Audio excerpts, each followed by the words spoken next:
You need to watch this if you struggle with identifying bird sounds. Or am I the only one that didn't know birds could sound this weird?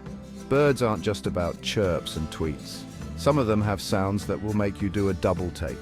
Let's start with the lyrebird. This feathered mimic can copy chainsaws, camera shutters, and even car alarms. Imagine waking up to that. Next up, the superb bird of paradise. It sounds like a laser gun from a sci-fi movie. Pew, pew.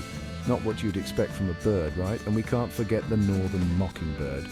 This talented bird can mimic up to 200 different sounds. From frogs to cell phones, it's like nature's own soundboard. So, next time you hear something unusual in the woods, don't blame the electronics, it might just be a bird showing off. Thanks for watching. Hit that like button if you were fooled by any of these sounds.